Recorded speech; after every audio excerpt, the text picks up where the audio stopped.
día, bienvenidos a un nuevo programa de ADN Buena Salud.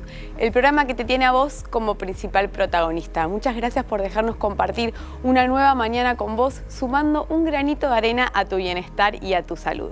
Voy a presentar al doctor, mi gran compañero Gabriel Lapman. Qué placer estar acá aprendiendo todas las mañanas con ustedes, salud, bienestar, longevidad, y hoy tenemos muchos temas, ¿no, Delfi? Tenemos un programón, vamos a tener un invitado, un neurólogo infantil que nos va a estar hablando de un tema que creo que nos interpela a todos, que es las pantallas y los niños, los celulares, las redes, los videojuegos, las plataformas digitales. ¿Qué impacto tiene todo esto en el bienestar, en los hábitos, en el descanso y en el aprendizaje de los chicos? Y por otro lado, vamos a tener en el noticiero médico nuevos estudios y especialmente vamos a estar hablando de uno, Gaby, que habla de la dieta mediterránea, pero que sugiere que esto podría ayudar a reducir el riesgo de ACV en mujeres. Sí, no, la dieta mediterránea cada vez más evidencia científica y es la que los médicos de la longevidad, prevención cardiovascular se van orientando. Exacto, ¿no? Siempre vimos beneficios, pero hoy vamos a indagar un poco más específicamente en este estudio. Pero ¿sabés qué? Los principales protagonistas de este programa son ustedes, que se contactan haciendo su pregunta, sugiriendo un tema, al número que aparece en pantalla o al QR que pueden también escanear. Y los responsables de responder todas esas preguntas es nuestro panel. Así que lo vamos a recibir con un muy fuerte aplauso. Buen día. ¿Cómo está el doctor Andersen, neurólogo también? Tenemos dos neurólogos hoy. Bien, muy contento de estar acá y bueno, con ganas de transmitirles en algún momento un nuevo paradigma en la enfermedad de Alzheimer. Paradigma, ¿se acuerdan cuando pasamos de Newton a Einstein, que fue otro universo? Sí. Bueno, acá pasamos de un paciente que viene con el deterioro cognitivo, que le diagnosticamos el Alzheimer y que tenemos medicamentos limitados, a diagnosticarlo antes de los síntomas y poder dar un tratamiento modificador de la enfermedad. Esto sería como para pensar, antes cuando no conocíamos el colesterol, el infarto venía y no sabíamos que había hipertensión, colesterol. Hoy podemos marcar digamos, manera precoz el Alzheimer y que esto nunca suceda, quizás. Exactamente. Es increíble. Te anticipás a los síntomas. O sea, el paciente lo está incubando al problema, pero no tiene ninguna manifestación. Es una persona normal. Y vos detectás ese problema y te anticipás a que químicamente vaya dañando y siga dañando sus neuronas. Excelente. Bueno, qué buen tema, qué interesante. Y a su lado tenemos a la doctora Evangelina Cueto. ¿Cómo estás? Acá estoy, muy contenta de estar una mañana más con todos ustedes. Hermoso panel, me toca hoy como compañía. Mujer del panel. Exacto, acá, en el trío del panel. Bueno, ¿y qué tema nos trajiste para hoy, Eva? Bueno, hoy vamos a conversar sobre un temazo que es microbiota. Como ustedes saben, la microbiota es esencial para modular un montón de funciones del organismo, entre ellas las neurológicas, así que le vamos a hacer preguntas también al doctor acá a mi izquierda. Y bueno, vamos a conversar sobre esto y cómo impactan los malos hábitos en el desarrollo de la microbiota. Bueno, muy interesante, hoy cada vez encontramos más funciones en la microbiota, así que vamos a estar atentas a esa columna. Y por último me toca presentar, y ya me hace reír, al licenciado Marcelo Rabinovich. Ya nos reímos. Marca registrada. ¿Cómo están? ¿Todo bien, vos? La verdad que el plan canje me vino bárbaro. Los prefiero a ellos como vecinos que ustedes. Ah, bueno, un amor, Sí, nomás. ¿Está bien? ¿Cuál es tu tema? Agotado. Ah, agotado. Sí, porque estoy preparando una maratón y la verdad que entre esto que estoy corriendo, después quiero preguntarle ahí a Delfi que me tiene algunos tips sobre qué tenemos que hacer los que corremos una maratón, porque me imagino que tiene que ser distinta, digamos, la dieta. La preparación. Sí. Claro, porque son 42 kilómetros. 42 y medio, porque aparte es... Ese medio debe ser... Pero ustedes saben que surgió porque fue corriendo alguien de maratón hasta la ciudad, digamos, de Atenas, que era justamente un soldado que llega y fallece, pero que le pase lo mismo, pero son 42 kilómetros y medio y quiero después me tires algunos tips. ¿Qué tengo que hacer como para que no me pase lo mismo que el soldado romano? ¿A dónde es esa maratón, Marca? Esta va a ser en Chicago. Todos los años la idea es viajar. ¿Y tu tema de hoy cuál es? El tema de hoy en realidad tiene que ver con lo siguiente. A ver. Meto 20 personas en una habitación, en una casa, durante meses. Gran hermano. Ahí está. Vamos a hablar de este reality que nadie lo ve, pero todo el mundo está pendiente. Pero ¿qué lo hace tan adictivo? Hoy voy a contar los 7 elementos que hacen que sea tan adictivo este reality, donde todo el mundo dice, yo no lo vi, pero al día siguiente están comentando a la oficina qué es lo que ocurrió. ¿Por qué te atrapa? Vas a escuchar hoy el secreto de los 7 elementos que meten ahí en la licuadora y hacen que vos estés atrapado y no puedas dejar de ver este programa. Excelente. Pero ¿Sí? como todas las mañanas, además, hay que pensar... Bueno, intentaremos, para los dementes que están del otro lado de la pantalla, acuérdense que todo esto estimula todo lo que es el hemisferio derecho, la parte cognitiva, y les voy a contar lo que ocurre. Yo compito como conductora también, ¿no? Sí. A ver, Delphi siempre gana, ¿eh? Reconozco que Delphi siempre está un paso más adelante que el resto. Iba un padre con el hijo en un auto en la ruta, lamentablemente tiene un accidente, el padre fallece, pero el chico... El padre así lo tira. Pero, bueno, pero son cosas de la vida. Okay. Pero la cuestión que el pibe lo llevan urgente al hospital para operarlo, llega la persona, lo tiene que operar y dice, no puedo. ¿Por qué? Es mi hijo. Era la madre. Era médica la madre. Claro. Bien, bueno. ¡Pero qué machista! Para mí ya a esta altura es una obviedad, Esto ¿no? fue un Como chiste, que- ¿no? Más que un pensamiento de fue un chiste. Bueno. Voy a explicar lo siguiente. Vos sabés que durante mucho tiempo uno lo hace y hay un sesgo. Claro, la gente ya está. cree... Deje que pedirle a ChatGPT de nuevos Que te dicen pensamientos que laterales. vino el padre del más allá a operarlo. Bueno, vamos a próximo programa, vamos a levantar un poco el nivel porque creo que... Bueno, Delphi bueno, quedó bien. vamos a ir con la entrevista. Dale. Vamos a hablar ahora con el doctor Mauricio Pedersoli. ¿Cómo andás, Mauricio? Bien, muy bien. Vos sos neurólogo infantil, jefe de sala del Hospital de Niños de La Plata y autor de un libro muy importante. Contanos un poco cómo fue tu camino de ser neurólogo infantil, ver epilepsia, casos graves, a especializarte en este tema de las pantallas y los niños, ¿no? Bueno, muchas gracias por la invitación. No, Un poco por favor. la historia comienza antes de la pandemia. Yo, como muy bien decías, estaba más formado para ver patologías de alta complejidad, como podías decir epilepsia y demás. Pero me empezó a llamar la atención un fenómeno clínico que observaba en el consultorio, donde consultaba muchos pacientes muy chiquitos con dificultades para desarrollar su potencial neurológico, para desarrollar el lenguaje, la atención, para interactuar, para mirar a los ojos. Y nosotros estamos acostumbrados a buscar las causas, ¿no? Y cuando empezamos a interrogar sobre antecedentes, por ejemplo, del embarazo, del parto, perinatales o familiares, no encontraba elementos que justifiquen lo que veía, pero sí encontraba como factor común la exposición precoz y prolongada a las pantallas, ¿no? Ahora, ¿estás hablando de niños de qué edad? Claro, estamos hablando del lactante, por eso... ¡Lactante! Claro, por eso el nombre del libro se llama Adictos en Pañales. Yo arranco, digamos, estas campañas de concientización con ese lema de Adictos en Pañales para cuidar a los más chiquitos, porque yo observaba, incluso cuento a veces historias de bebés de 6 meses que quizás los padres lo querían cuidar mucho, lo dejaban sentado en el huevito, le ponían la tablet y iban a hacer sus cosas. Entonces, cuando uno lo encuentra a los 2 años, hay un montón de sinapsis o de conexiones que se tienen que generar por la interacción con el ambiente que no habían tenido. Entonces, veíamos las consecuencias muy contundentes en la dificultad para hablar, para mirar, para interactuar, incluso con diagnósticos erróneos, ¿no? Ahora, te hago una pregunta. Vos hiciste un seguimiento, digamos, ese pacientito lo viste a los 6 meses, 1 año, y hoy tiene quizás 3, 4 años. ¿Qué viste? Tal cual.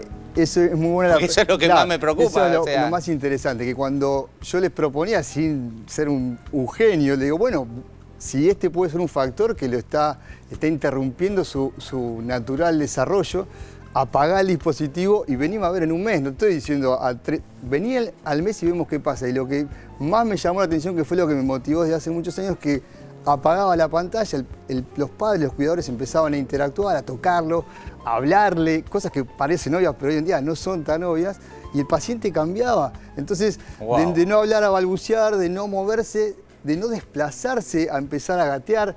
Imagínate lo que fue mi reacción. Entonces empecé a tratar de comparar lo que había en el consultorio con lo que pasaba a nivel, digamos, mundial, porque nos basamos mucho en lo que es la evidencia científica. Entonces, claro, empezaba a saber que en todo el mundo esto ya estaba pasando y cada vez hay más evidencia que obviamente explota con la pandemia, tratando de concientizar sobre el uso inadecuado de la tecnología, ¿no? Bueno, acá, Marca, acá nuestro psicólogo quiere preguntarte, está en todo este tema y en la tecnología diaria. A ver, Marca. Como psicólogo lo que me interesa es el impacto que va a tener la tecnología justamente en el desarrollo, digamos, si querés, emocional, cognitivo, etcétera, pues me imagino que esto también tiene alguna consecuencia que vos estás percibiendo en este momento, especialmente ahora que está el auge también de la inteligencia artificial, ¿no?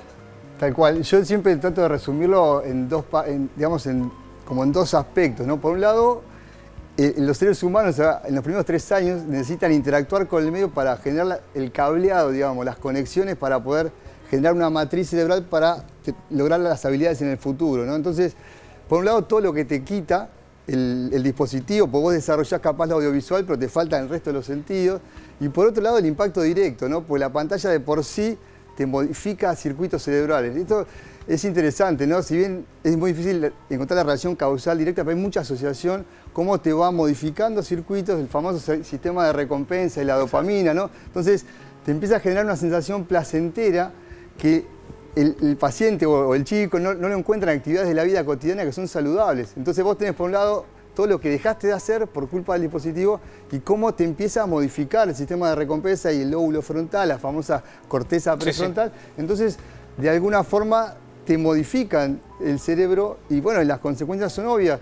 Un bebé hoy en día empieza a llorar, inmediatamente aparece el famoso chupete electrónico. Claro. Entonces es esa autorregulación que la tiene que hacer por sus propios medios, dejarlo que llore, que logre autocalmarse y volver a arrancar. Hoy en día no te dan esa posibilidad y te ponen el celular. Entonces ese chico a futuro imposible tolerar la frustración. Hoy en día tenemos muchos ejemplos para entender la importancia de lo que es la tolerancia a la frustración, ¿no? Eso es un aspecto muy importante, te va modificando. Y además después tenemos todo lo que es en los chicos más grandes, todas las estadísticas en salud mental, en psiquiatría infantil, cómo se disparan las estadísticas en ansiedad, depresión, ideas suicidas y demás trastornos, ¿no? Es muy interesante lo que estás diciendo y muy actual. Eva, nuestra pediatra, tiene un libro orientado a las crianzas y justamente a las pantallas, así que te quiere preguntar sobre este tema y creo que tiene mucho que ver, o sea, como que continúa a tu libro, Eva. Bueno, un gustazo tenerte acá, es muy interesante escucharte. Te iba a preguntar también, a propósito de lo que dice Gaby, yo estudié bastante los aspectos comunitarios, ¿no? Cómo también la desarticulación comunitaria impacta en el desarrollo infantil y no solo las pantallas como el gran chivo expiatorio, si bien las tenemos arriba de la mesa, siento que hay otro montón de factores como la pérdida del espacio público, ¿no? Que los chicos no salen, no trotan por el barrio, ya un cambio, digamos, generacional donde los chicos no están en la calle, no están desarrollando habilidades físicas.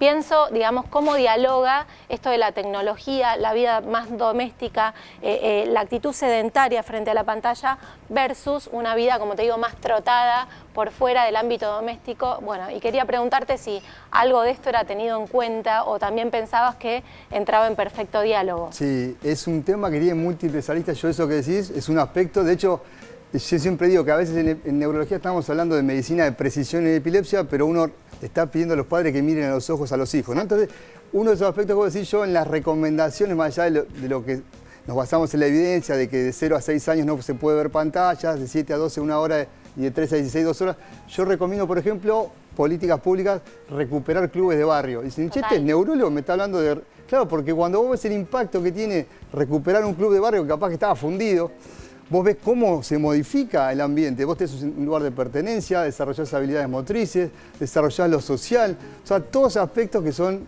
hackeados o de alguna forma han sido lamentablemente atacados por estos dispositivos que se distribuyen en la población sin un manual de instrucciones. O sea, está muy naturalizado el uso, pero no te dicen las consecuencias negativas, ¿no? Es muy interesante esto que estás proponiendo. Me gustaría, como es el tiempo en la televisión, que cierres con un mensaje de prevención. Nos ven en todo el país. Imagínate que tu mensaje va a llegar a cualquier persona que hoy está quizás viendo el programa y al lado tiene el bebé con la pantalla. ¿Qué puede hacer? ¿Qué mensaje final de prevención puedes dar? Como mensaje final, entender que esto es un problema de salud pública, no es un problema folclórico, es un problema médico. Bien. Y basarse en recomendaciones médicas. De 0 a 6 años la recomendación es 0 pantallas porque no hay un tiempo seguro.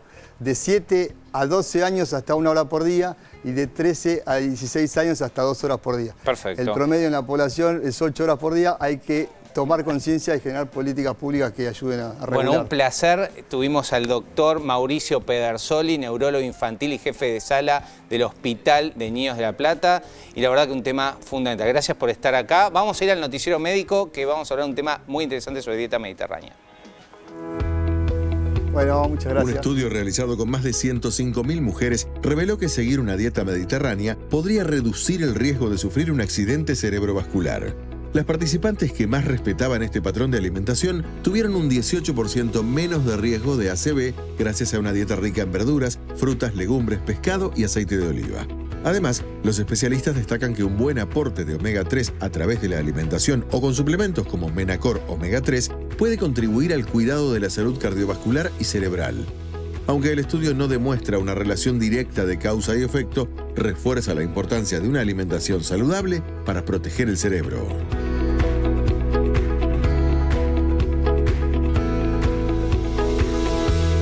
Interesante, ¿no? Interesante esta noticia de dieta mediterránea, ¿no, Delphi? ¿Qué opinás vos como Nutri? La dieta mediterránea que parece algo tan simple, pero en realidad tan beneficioso. Vamos a hablar un poco en realidad por qué invita esta dieta mediterránea a tenerlo en cuenta y a sumar no solo en la prevención del ACV, sino para todos. Lo que hace esta dieta en realidad está muy relacionado a la famosa dieta antiinflamatoria. ¿Qué tiene la dieta mediterránea? Exactamente. Lo principal que tiene, que es algo que todos deberíamos tener en cuenta, es alimentos reales. Bien. Esa es la diferencia, porque cuando ves en la noticia que nombran qué tipo de alimentos componen esta dieta, hablamos de frutas y verduras, sabemos de dónde vienen y de dónde salen, de frutos y legumbres, que también sabemos un origen natural, y después tenemos en carnes variadas, pero gran aporte de también carnes con grasas buenas, que son, por ejemplo, el pescado. Claro. Variar las carnes, podemos tener carnes rojas, podemos tener carnes blancas, pero priorizar un poco todo este tema también de las carnes de pescado. Y aceite de oliva, que es un omega 9, pero principalmente, si te das cuenta cuando desglosás estos alimentos, la diferencia que tienen con las dietas modernas que tenemos hoy, occidentales, es que tienen baja cantidad de omega 6. Claro. Y alta cantidad de omega 3. Claro, omega 6 inflamatorio, el omega... Exactamente. Perfecto. Entonces, el problema nuestro no es solo que no consumimos alguno de estos alimentos o que no consumimos pescado, sino que consumimos mucho de lo que tiene omega 6. Porque en cada paquete que encontramos, sin darnos cuenta, con nombres distintos, con etiquetas light, verdes, lo que sea, hay alta cantidad de omega 6, Gaby. Exactamente. Entonces, por eso, como tenemos una dieta en exceso de omega 6, debemos contribuir con el omega 3. Como no comemos mucho pescado, lo ideal es suplementar. Y cuando tenemos que elegir un suplemento omega 3, tiene que tener ciertas características. Por ejemplo, que tenga una alta concentración de DHA-EPA, más de 600 y 600 miligramos por porción. Estamos hablando de 1400 miligramos de omega 3 en 2 cápsulas. Anda muy bien eso. Y ahí tenemos que sumar el Menacor Omega 3. El Menacor Omega 3 es el suplemento que eligen la gran mayoría de los médicos desde que obviamente sabemos que tenemos que suplementar una alta concentración. ¿Y sabes por qué? Porque tiene unas normas que se llaman IFOS. Las normas IFOS garantizan de que ese suplemento no tiene metales pesados, porque sabemos que mucho de lo que vemos del omega 3 no tiene normas de calidad y también tiene baja concentración del mismo. Entonces, las normas IFOS aseguran que no tiene metales pesados y no tiene contaminantes. Entonces, cuando tenés que elegir un omega 3, si no comes pescado, no te gusta el pescado, porque sabemos que el tren... Esto en tu consultorio, ¿no tenés problema que dices, ay, no me gusta el pescado y yo le doy directo el suplemento, porque ahí... El tema no solo es el gusto del pescado, sino también es, se complica mucho poder sumarlo en la alimentación por quizás hay mucha gente que me dice, no me gusta cocinarlo, lo como solo cuando como afuera, otros me dicen sí, como por ejemplo atún en lata o merluza, por ahí que es lo que más consiguen, y si bien está buenísimo, porque también tienen proteínas y tienen otros nutrientes, principalmente como fuente de omega 3, consumiendo una vez por semana ese tipo de pescados no va a alcanzar. Exacto. Porque en realidad las fuentes principales de omega 3 son pescados grasos, pescados azules, que sí nos cuesta un poco más consumir más de una vez por semana. No lo tenemos tan parte de nuestra cultura como en otros países sí, que quizás con la alimentación lo cubren, pero por esta doble vara que hay, no solo porque consumen más pescado, sino porque consumen menos procesados. Exacto. No están habituados al paquete. Exactamente. Bueno, algunas indicaciones de Menacor Omega 3 que lo conseguís en todas las farmacias del país. Por ejemplo, las personas que tienen triglicéridos altos, colesterol, placas en las carótidas, olvidos, dolores articulares, porque el Menacor es antiinflamatorio, hígado graso. Se contribuye mucho en la menopausia. Hace poco, esta semana, recientemente, salió una revista de una sociedad científica que con el doctor Milton Dunn publicamos un artículo sobre el aporte de omega 3, en este caso Menacor Omega 3, en la ansiedad, depresión en la etapa perimenopáusica y menopáusica. ¿Por qué? Porque se vio que el aporte, el DHA-EPA que da el Menacor, ayuda al tránsito básicamente de esos neurotransmisores y a que las neuronas estén más básicamente agilizadas para poder tener menos niebla mental, que muchas mujeres pasan por esta sintomatología, a veces depresión, ansiedad, y los estudios están respaldando el aporte de un buen omega 3 como es Menacor Omega 3, que se consigue en todas las farmacias. Hoy tiene 2 formulaciones de 30 cápsulas y de 60 cápsulas para darle variabilidad, 1 por día si no consumís pescado o 2 por día cuando tenés la indicación médica, por ejemplo, neurología indica mucho. Sí, Gaby, y no es menor también, estamos hablando en este periodo de perimenopausia, menopausia, que ahí hay una baja de estrógeno y deja de haber esa cierta protección cardíaca en mujeres. Entonces también es una edad muy importante por todos estos signos y síntomas que empiezan a aparecer, ir manejándolos como puede ser la niebla mental, como puede ser el cansancio, pero también esta prevención y protección cardiovascular que es clave y es un nutriente esencial el omega 3. El cuerpo no lo puede producir, sí o sí tenemos que consumirlo externo y si no es la alimentación, la mejor fuente es Menacor Omega 3. Excelente, Delphi, la verdad, excelente las noticias y siempre conseguís Menacor en todas las farmacias del país. Bueno, tenemos que hacer una pequeña pausa y seguimos ahora con ADN Buena Salud, con marca registrada que va a hablarnos de los reality shows y por qué no podemos dejar de mirarlos. Eva nos va a hablar de la microbiota, cómo arruinarla en un fin de semana. Y el doctor Anderson nos va a hablar sobre neuromodulación, Alzheimer y diferentes temas sobre la innovación en neurología. Nos vemos después del corte.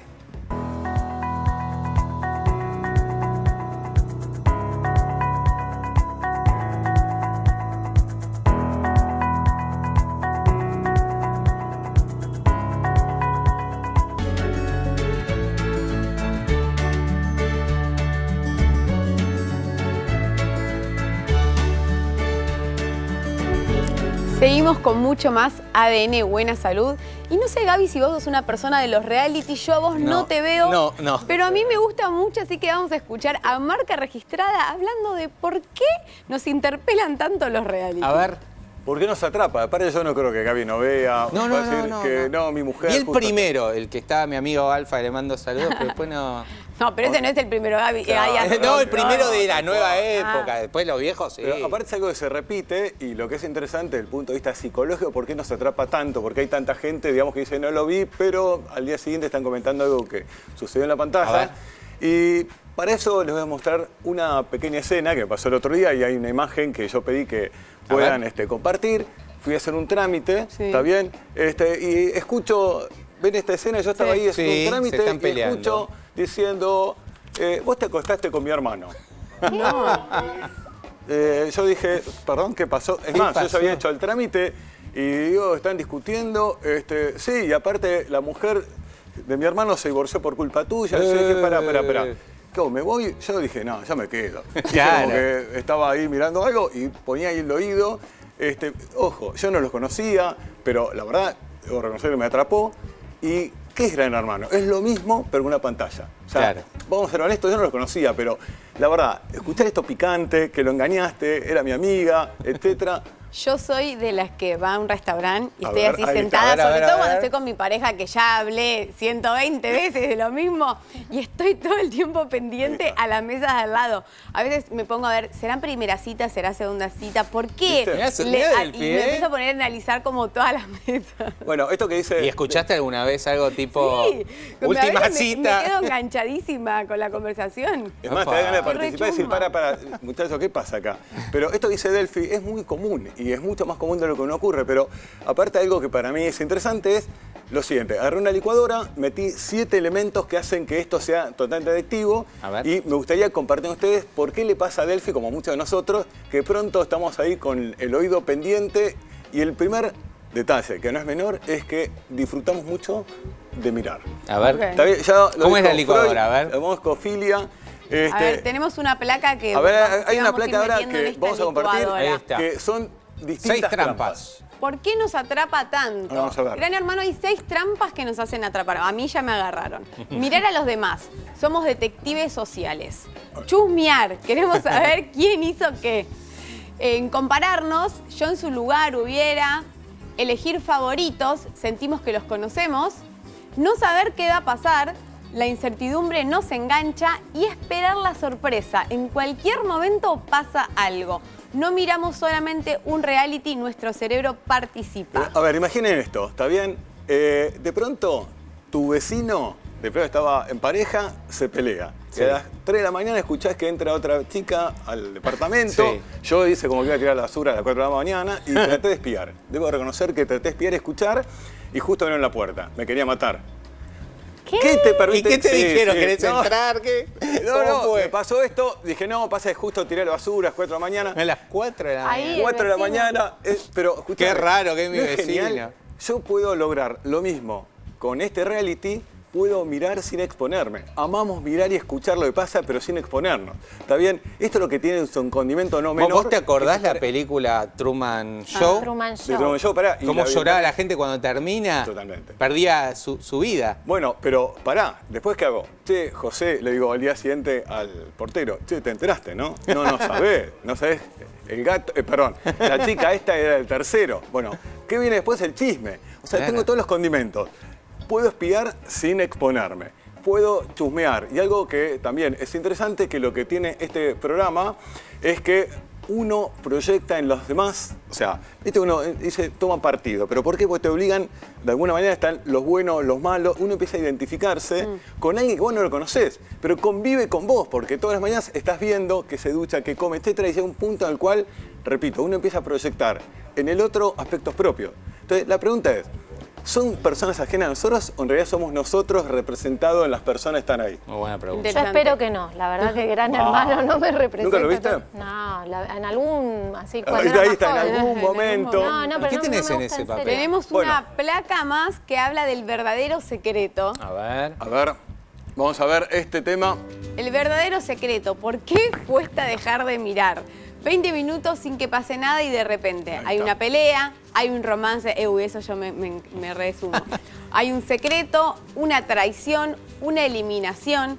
El cerebro aprende, sigue mirando, en cualquier momento pasa algo y la incertidumbre captura la atención. Es como que todo el tiempo te ponen un sobre como este. También le digo, Eva, ¿sabés que acá adentro ¿Qué hay? hay alguien que... Tengo el nombre de la persona dentro de tu camerino y te estuve Epa. revisando las cosas. No, por favor, no me revisen. ¿Y qué tengo que hacer? No sé qué. Nada, te da, Me tengo que nombre? morir te da de la ansiedad. curiosidad. te da- No, ¿te interesa saber quién fue? Sí, me interesa, la verdad que sí. ¿Seguro? Sí, Bueno, quiero saber. ¿te doy el sobre? Dale. Bueno, esto que hace Eva, lo abre Lo y abre. obviamente descubre esto, se genera un conflicto, etc. Pero puede aparecer otro sobre. Claro. Le digo, Anderson, escúchame, alguien está hablando mal de vos. Todos Acá mis está el nombre. Eso neurotransmisores es más están grave. ahí expectantes. Claro, Anderson, claro, ve todo de la neurología. Bueno, ¿qué hace Gran Hermano? Todo el tiempo te tira, o sea, terminó con una expectativa, se cumplió y te tira otro sobre. Está todo el tiempo tirando quién se va, quién se queda, quién se pelea, qué va a ser sancionado. Todo el tiempo está generando expectativa para que uno obviamente siempre esté pendiente A veces el de lo que ambiente ocurre. laboral no es muy Gran Hermano, ¿no? Yo Claro. me acuerdo cuando, Sí, pero cuando pará, trabajaba pero- en empresa era un Gran Hermano, Pero decíamos. acá hay un negocio espectacular. Porque hasta acá todo bien. Pero de pronto nos dicen nosotros tres, ¿quieren participar?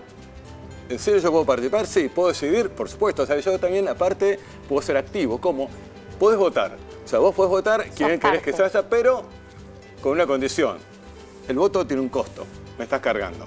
Sí, ¿en serio? O sea, vos querés ser parte, pero tenés que poner un billete y con esto podés torcer la historia. O sea, imagínense que ya en realidad ahora soy parte, puedo sacar de encima a alguien que en realidad obviamente no quiero que esté, pero lo que quiero mostrarte cómo concretamente este negocio hace que las emociones continúen siendo, la verdad, Bueno.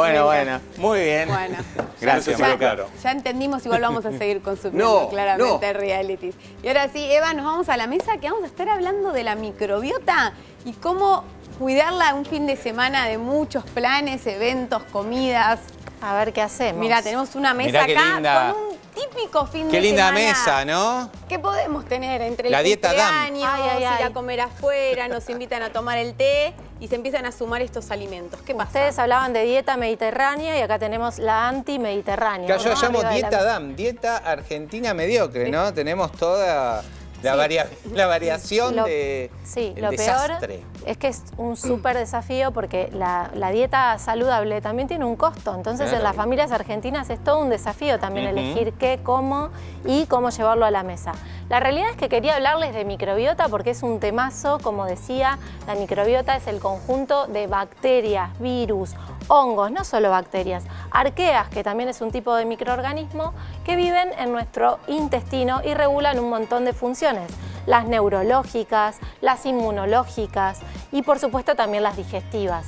Entonces, en este sentido, mantener a estos microorganismos que saben que más o menos si uno lo tuviera que poner en peso, son casi 2 kilos. O sea, es un montón, entre 200 gramos y 2 kilos puede pesar la microbiota intestinal. Es un montón, ¿no? Sí, porque son más o menos entre 20 y 40 billones de bacterias. Todo esto alimentaría, la microbiota, vamos a hablar de la microbiota intestinal, alimentaría desfavorablemente a nuestra microbiota, haría una microbiota más inflamatoria y que nos predispone a enfermedades crónicas. Generaría lo que llamamos disbiosis, que es un desbalance entre las bacterias buenas y malas para reducirlo, ¿no? En verdad es más complejo que eso, pero entre otras cosas se favorecen patógenos y disminuyen aquellas bacterias o microorganismos benéficos.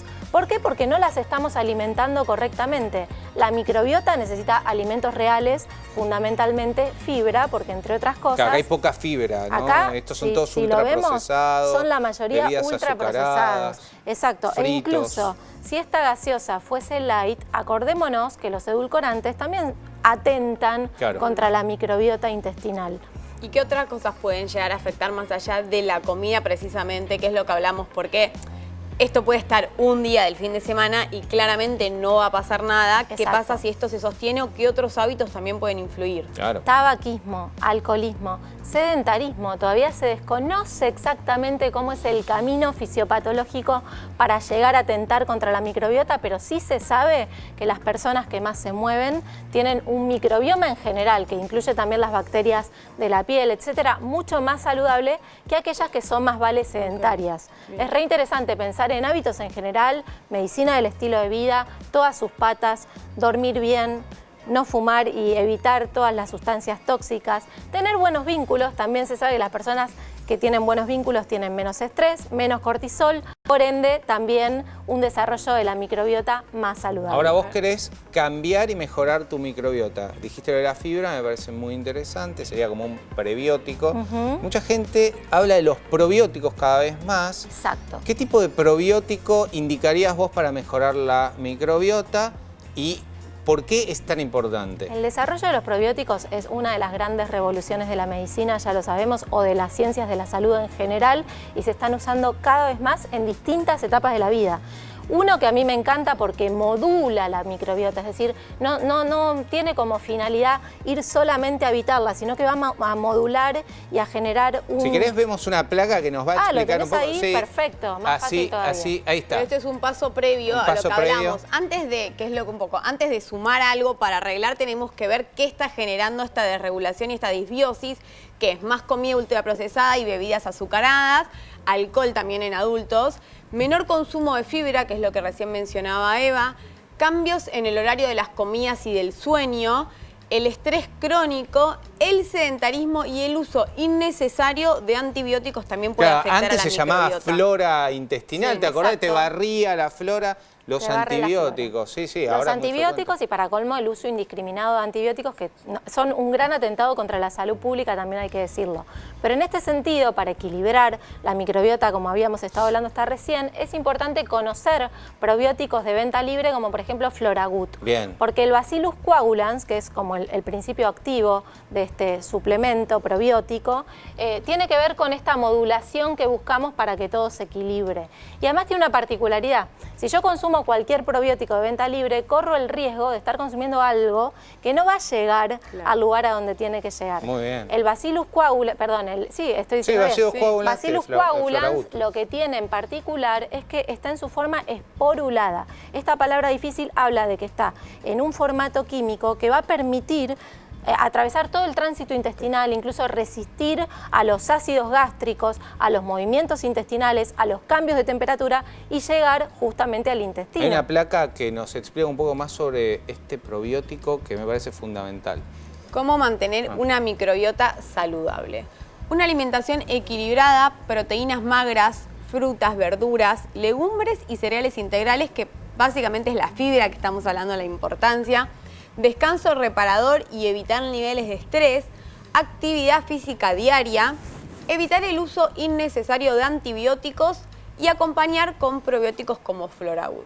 Perfecto, exactamente. Es muy interesante lo del FloraGood también porque, como vos dijiste, es como un submarino que viaja y que se instala en el intestino y tiene efectos sobre la inmunidad, ¿no? Exacto. Porque eso es muy importante. Totalmente. Una microbiota... Que la gente está todo el tiempo con las defensas bajas, más esta alimentación te baja la defensa. Exacto, claramente. porque una microbiota equilibrada lo que va a hacer es reforzar el sistema inmune, reforzar el sistema neurológico, porque en lo anímico repercute un montón. No nos olvidemos que en la microbiota se produce la mayor carga de serotonina del cuerpo y después ese metabolito, que es el 5-HTP, va a pasar la barrera hematoencefálica y a actuar. Entonces, en el estado anímico, sobre todo para estados anímicos más vale depresivos, conviene tener esta microbiota en funcionamiento y en equilibrio. Bien. Y también sistema digestivo en particular, ¿no? La distensión abdominal, etcétera, van a disminuir si consumo un probiótico de calidad como FloraGood. Y Eva, ponele también para estos casos más particulares, todo esto hablamos de prevención y complementar como el bienestar general.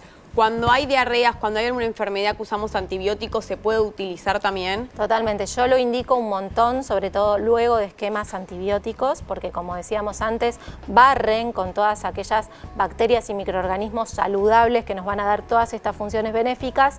Entonces, volver a reconstituirlas es a través del uso de FloraGood, que además de poblar mejor esta microbiota, también va a modular lo existente. Eso es como súper importante. Lo más interesante de FloraGood es que es, digamos, un líquido de sabor frutal, se reconstituye con cualquier antibiótico, es un polvo que es fácil de tomar para niños, para adolescentes, incluso para adultos. ¿Se toma 15 mililitros todos los días? 15 mililitros porque viene en un polvo que se reconstituye con agua hasta la marca, así que es muy sencillo, se bate, se toman 15 mililitros por día y ahí vamos a tener una microbiota como la queremos, mucho más en equilibrio y saludable. Sí, es interesante esto porque, por ejemplo, la otra vez vi un paciente que justo viajó y tuvo una diarrea del viajero. Ah, típico. Muy típico. Entonces me dice, doctor, ¿qué probiótico puedo sumar? Bueno, empezamos con FloraGood.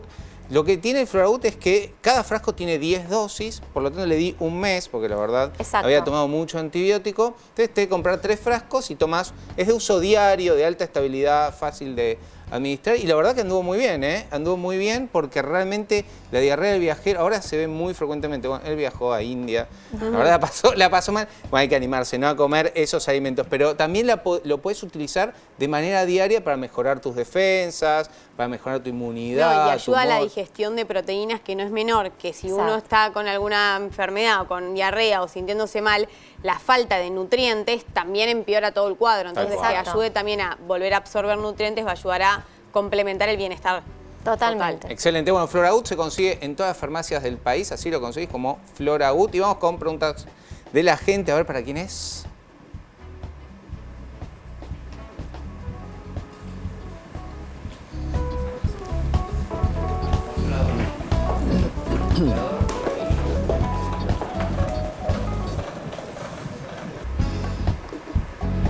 Vamos con preguntas de la gente. El ejercicio de fuerza, ¿es mejor que el cardio? A ver, Delphi, vos que sos experta en esto. Bueno, en realidad, mejor o no me gusta, se complementan claramente. Bien. Lo que sí hay, ya hay mucha evidencia en los beneficios de la actividad de fuerza que antes solo se relacionaban con el físico-culturista, con el que quería tener músculos visibles, con el que quería hipertrofiar. Y hoy en día la actividad de fuerza es recomendada para todos. Y para todos es mujeres menopáusicas, mujeres que quieren tonificar, o sea, que les gusta tener una contextura, pero que también la base del músculo les va a ayudar a mantener su metabolismo y ayudar también a la quema y a la utilización de grasas de reserva. Va a ser clave y esencial para el adulto mayor, para poder preservar la longevidad, cuidar huesos, cuidar articulaciones.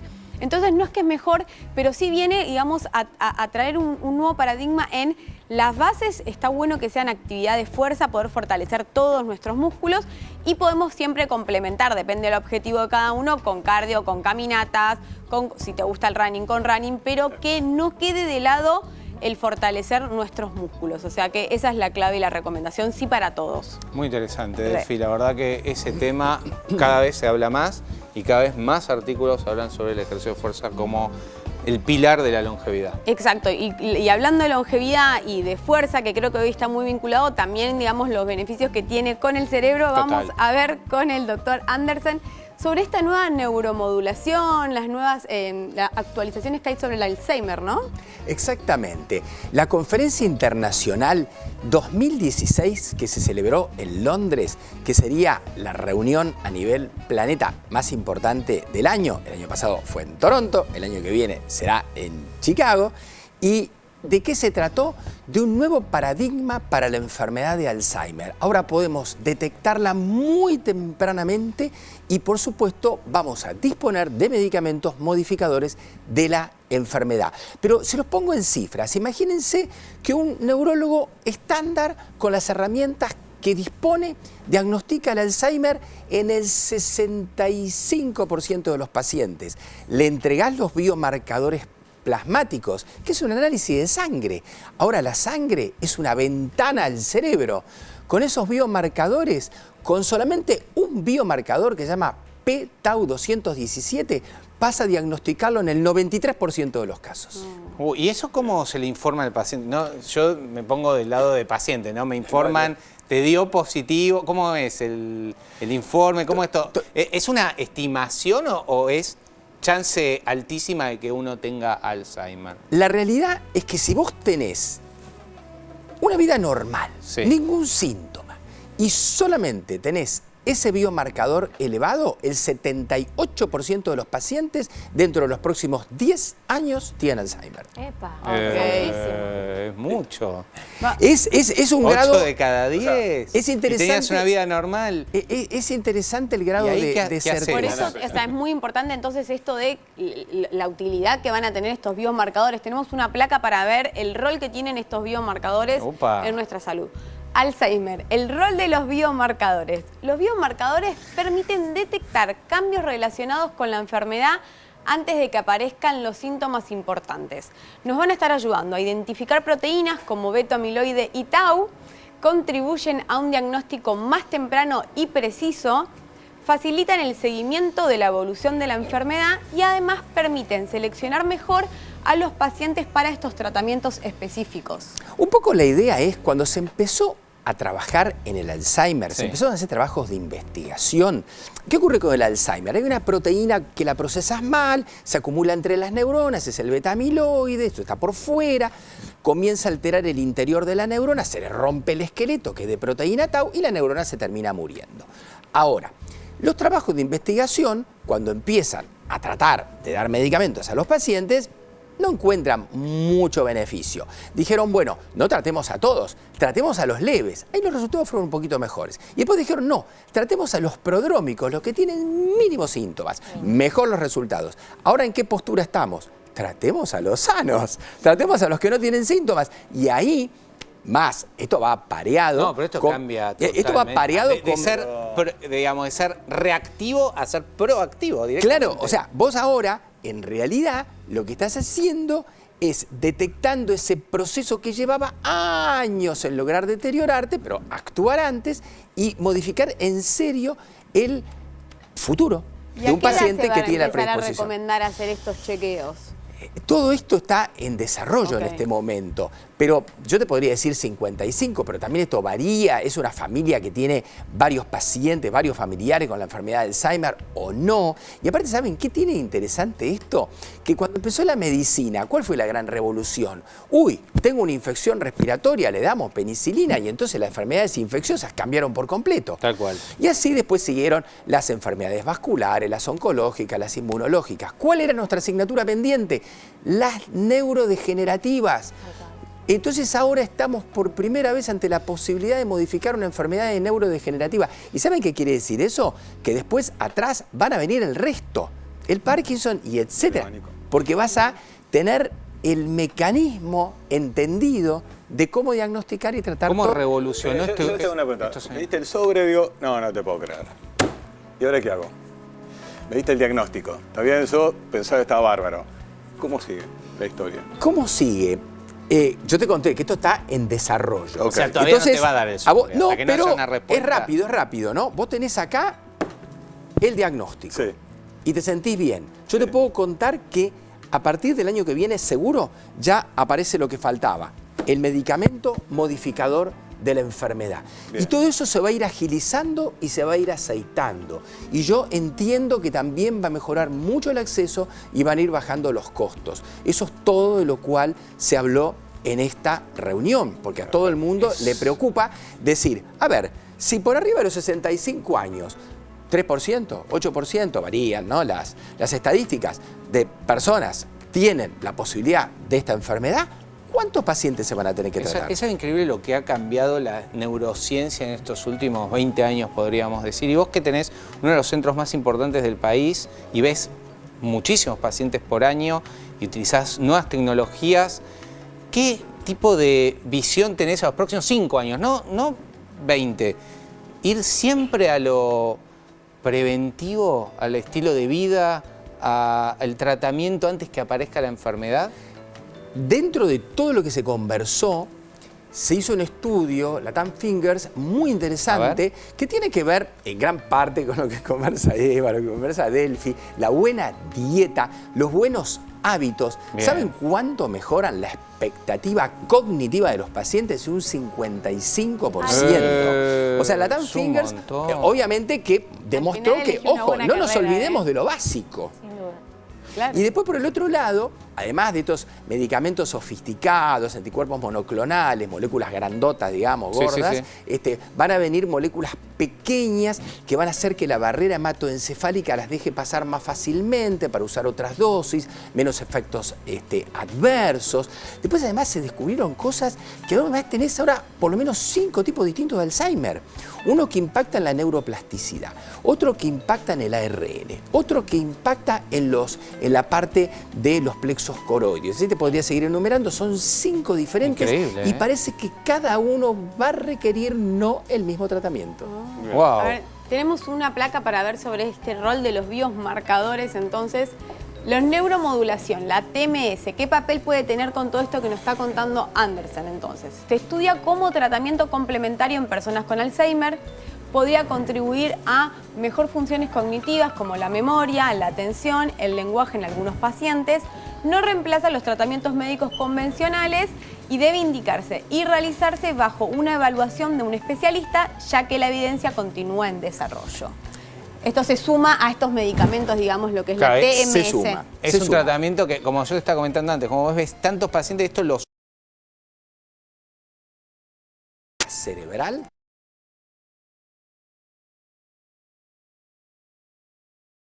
Una bobina y un rayo magnético. Ese rayo magnético neuromodula, a veces neuroestimula, a veces neuroinhibe redes neuronales. Y tiene todo un menú de indicaciones. ¿Cómo nació? Para la depresión. Pero después, además de las indicaciones psiquiátricas, han aparecido indicaciones para los trastornos del neurodesarrollo y para los problemas neurológicos, donde entra el problema cognitivo, por supuesto. Claro. ¿Y eso sí ya se puede utilizar cuando ya está más avanzado el paciente? Se utiliza para mejorar la capacidad cognitiva, la capacidad de focalizar la atención, se utiliza también para mejorar el lenguaje, y no solamente en el Alzheimer, sino que lo podés utilizar en la rehabilitación. Por ejemplo, nosotros recibimos muchos pacientes que han tenido un ACV que te provoca un problema del lenguaje, que se llama afasia, Claro. cuando es neurológico. Y esa afasia, sobre todo cuando conserva buena comprensión, pero le falla la expresión, que es la de Broca, bueno, tiene una respuesta fantástica a la estimulación magnética cerebral, por supuesto, siempre trabajando en paralelo con el equipo de rehabilitadores. Obviamente hablamos de un equipo médico que se pone en línea para poder rehabilitar al paciente. Muchas gracias, doctor. Es muy interesante, creo que es una enfermedad que todos le tenemos miedo, así que está muy bueno que esté evolucionando las aplicaciones para el tratamiento. Y ahora vos sos el principal protagonista, así que vamos con una pregunta de la gente, a ver qué están preguntando. Hola, soy Jorge de Santa Fe. Tengo 68 años. ¿La presión alta puede dañar los riñones aunque esté medicado? Bueno, Jorge, vos sabés que la segunda causa de ingreso a hemodiálisis, de algo grave, que es cuando la insuficiencia renal está avanzada, es la hipertensión arterial. La primera es la diabetes tipo 2. Es decir, de que si no controlás la presión arterial de forma regular, el problema afecta a los riñones. y también afecta al cerebro y diferentes órganos del cuerpo. Para regular la presión tienes que llevar un estilo de vida saludable, alimentación, especialmente DASH, así se llama, una alimentación rica en fibra, baja en grasas, baja en sodio, alta en potasio. De esa manera vas a regular mejor la presión arterial. Si tu médico te dio medicación, como me dijiste en la pregunta, cumplir bien ese régimen de antihipertensivos y obviamente sumar ejercicio físico, descanso reparador.